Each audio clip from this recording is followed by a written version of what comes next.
신입사원 뭐 해야 될지 모르겠죠. 이것만 알고 이렇게 하면 됩니다. 직장에 들어가면 여러분은 신입사원이 됩니다. 신입사원이란 직급은 없지만 새로 입사한 막내 직원을 통칭해서 신입사원이라고 부릅니다. 회사마다 조금 다르기는 하지만 대체적으로 사원, 주임, 대리, 과장, 차장, 부장 이렇게 직위 체계가 있죠. 원래 직위랑 직급이 좀 차이가 있는데 이번 영상에서는 좀 같은 의미로 보고 설명을 하겠습니다. 좀 오래 좀 되긴 했는데 예전에 직급에 담긴 숨은 의미가 한때 유행한 적이 있습니다. 인턴은 인내심을 턴다, 사원은 사직서 욕구가 샘솟는 편, 원통, 분통, 두통, 치통, 주임은 죽어라 일만 하다가 임종, 대리는 대신 해줘도 욕먹고 리드해줘도 연병하는, 과장은 과거를 자꾸 들먹이는 편, 장난 아니었지 라떼는 말이야 라고, 부장은 부디 이 자식이 장염 걸리게 해주세요 라는 이런 말이 있었죠. 처음 봤을 때는 좀 웃겼지만 생각해보니까 좀 씁쓸하더라고요. 직장이라는 곳이 성과를 내기 위해 다니는 곳인데 참 각 직위에 있는 사람마다 고생이다 싶었습니다. 그러면서 또 하나 생각이 든 건 과연 직급별로 일 잘하는 유형은 무엇일까 라고 궁금했습니다. 그래서 회사가 원하는 직위별 일 잘하는 유형 한번 살펴보겠습니다. 첫 번째로 사원입니다. 사원은 시키는 업무 실수 안 하고 잘하기입니다. 여러분은 앞으로 많은 일을 하고 싶은 그 꿈을 가지고 신입사원으로 입사를 했죠. 그러나 직장에서는 처음부터 여러분에게 많은 것을 요구하지 않습니다. 뭔가 대단한 성과를 낼 것이라고 기대하지 않습니다. 단지 무난하게 주어진 일을 처리하기를 기대합니다. 대부분의 신입사원이 시키는 업무도 제대로 처리하지 못하는 그런 상황이기 때문입니다.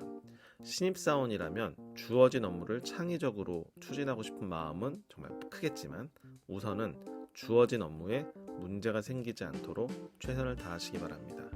회사는 사원에게 무엇보다도 지시한 업무가 잘 처리되는 것을 원합니다. 문제가 생기면 빨리 상황을 보고해서 문제가 더 커지지 않게 해야 합니다. 두 번째로는 대리입니다. 대리에게는 주어진 업무를 실수 없이 처리하는 것과 함께 성과를 같이 가져와야 됩니다. 사원이 담당하는 업무는 매뉴얼에 정해진 방법을 따라서 처리하는 경우가 많기 때문에 실수만 안 해도 무난합니다. 하지만 대리라면 이렇게 루틴하게 정해진 업무 처리하는 게 기본이고 거기에 성과를 더 내야 합니다. 만약에 대리가 사원처럼 루틴하게 정해진 방법으로만 안전하게 처리한다면 그다지 직위에 맞는 모습은 아닙니다. 그리고 사원이 업무를 처리할 때는 위에서 세부적으로 지시를 받아서 이렇게 진행을 하잖아요. 근데 대리는 업무를 시작할 때 큰 방향 정도의 정해진 지시를 받고 스스로 이제 프로세스를 처리 가능한 정도의 직위입니다. 시시콜콜하게 물어보고 컨펌을 받지는 않죠.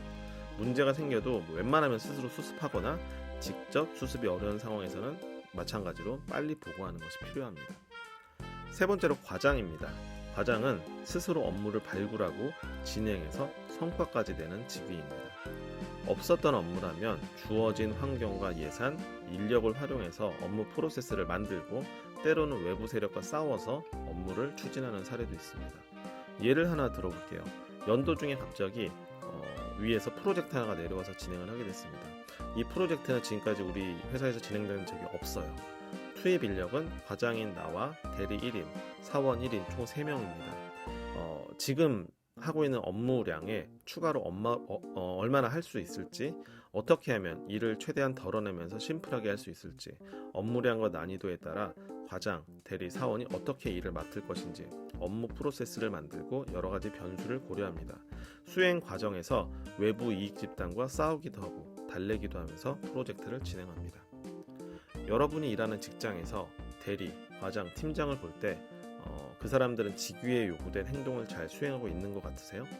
충분히 수행하고 있다면 여러분에게 행운입니다. 여러분은 그 밑에서 잘 배우고 앞으로 성장할 일만 남았습니다. 근데 아쉽게도 요구된 행동을 잘 수행하지 못하는 사람들이 보인다면 너무 실망하지 마시기 바랍니다. 보고 배울 모델이 없을지라도 이 영상을 보면서 업무 노하우를 쌓으시고요. 앞으로 여러분이 승진해서 그 직위에 맞는 일을 하면 됩니다. 여러분들도 시간이 지나면 사원, 대리, 과장을 거쳐서 언젠가는 팀장 또는 임원이 될 겁니다. 그럴 때 여러분의 후배들에게 좋은 모습을 보여주면서 롤 모델이 되어주세요. 다음 영상에서 뵙겠습니다.